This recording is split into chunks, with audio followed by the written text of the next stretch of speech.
ball draw as we see it, and Eoin is the first to make his way up. So Eoin, we might start with the intermediate, and I suppose starting with the chairman's club behind you and their battle with Kilmel. Yeah, I suppose that's probably the one team that they would have wanted to avoid, just simply because Kilmel, after coming down from senior last year, and obviously will be favourites to go straight back up at the first attempt. I suppose the most interesting thing of all that is that none of the four were in last year's semi-finals. Obviously Kilmel couldn't be with the other three, so they're all new pairings, and very, very interesting that with Kilmel's win yesterday that they're facing Eoin in the semi-final now. And I suppose Seamus, the other semi-final, it's a battle of the towns really. It's Wolf Tones and Shannon against Kilrush Shamrocks. That's right. I suppose if I was an Eoin man, I'd be very happy for this reason. Everybody has been talking up the other three, and very few have been talking up Eoin, to be fair to them. Chairman is smiling with that comment, by the way. They've done their business quietly, and they're deserving of where they are. So they've nothing to lose. So, but the battle of the towns is going to be a big one. I suppose from early this year, Wolf Tones look to be very serious about their football, and they have a lot of work done under coach Kieran Ryan, and Johnny Bridges has taken over as manager there, and they have a lot of work done. It's going to make for a great game. There's a fellow called Stephen Ryan, Clare goalie, going very well for Kilrush, and there's a lot to look forward to in that game. I think there'll be two great semi-finals. I really think there will be. Yeah, I suppose, Eoin, it's two. When you get to the semi-final stage, you're expecting it to be good and competitive. You're expecting very little to be in it, and that's how we're going to hope it'll pan out in 2 weeks' time. Yeah, I suppose in the last couple of years, it was all about Killyster and whether they were going to get up or not. And so when they got moved on, I suppose, and not even Clare not even make it back to the semi-finals, thanks to Eoin's win, it really opened it wide open for all the other teams to have a go. Eoin getting through, obviously beating Clare to do that by a point, but the other ones, Kilrush obviously trying to get back to senior. They were kind of seesawing up and down there between them, so a good opportunity for them. They kind of mix of young and old as well. And Wolf Tones, I suppose if they could get a bit of a boost from the hurling this weekend in the relegation, and kind of have that out of the way and maybe consolidate their stats, it could open them up for have a real go at this for getting down to the last four.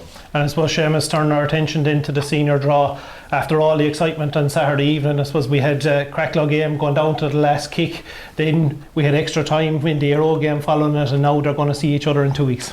Yeah, obviously a big game. I suppose a few weeks ago a lot of people were writing off Cracklaw. They were saying that they've had their time and that they've had a good innings, but they're out of the hurling. They can focus on one grade, and you could see that on Saturday evening. They have great experience. Aero got a fright. Whether that will prove to be decisive in getting them back into top gear remains to be seen, but they certainly got a fright from their neighbours St. Joseph's. It's a game really to look forward to, and I wouldn't certainly rule out Cracklaw, but Aero still retain the favourites tag, and there's nothing to say they won't win it out. I suppose, and then turning our attention to the action yesterday, Breckons, who nearly controlled their 60 minutes of their game, comfortable winners in the end, and then Milltown needing that goal, I suppose, just to get them over the line. You're looking at a Brecon side who've lost 3 semi-finals in the last number of years. Milltown were in relegation trouble last year, back in the semi-final this year, so it's a huge opportunity for both clubs to make county final there. And so you'd say that both of them are kind of hoping to find form at the right time, with those quarterfinals. Both had kind of seesaw campaigns really, but Milltown are getting a few injuries back. They have a lot of experience, as we saw. Maybe that was the edge in over Killyster in the end yesterday, bringing on the likes of Eoin Cleary, and that's his first championship action there. So they'll be hoping that they're hitting form at the right time. But St. Breckons as well, it was a very composed, a very professional performance against Lissy Casey.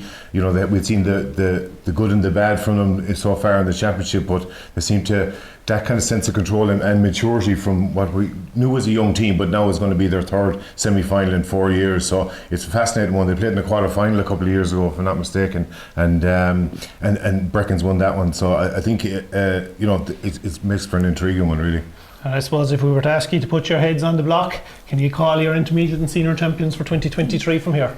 The champions. You're looking a couple of steps ahead there, Sean. Look, it's hard to look past the defending champions, if you know what I mean. I know they got a massive scare on Saturday, but at the very best, and looking at the squad and the depth of it, and you couldn't really look past them to get the Jack Daly again. Seamus? Yeah, I'd have to agree with Eoin on that, but I have a sneaking suspicion that with the pace that St. Breckons have, that they're going to trouble whoever they meet at this stage. They're meeting Milltown first, and if they get over that, I just sort of a sneaking suspicion, and with Declan O'Keefe at the helm, they're going to make one real battle of it. But you'd have to say it's their rogues to lose. With that, I'll give my thanks to both Eoin and Seamus for their input here tonight. Our thanks to Kieran and Anne who conducted the draw here. We'll be back with all the hurling action this weekend, and then the following week we'll be back with the football semi-finals. Thanks for watching.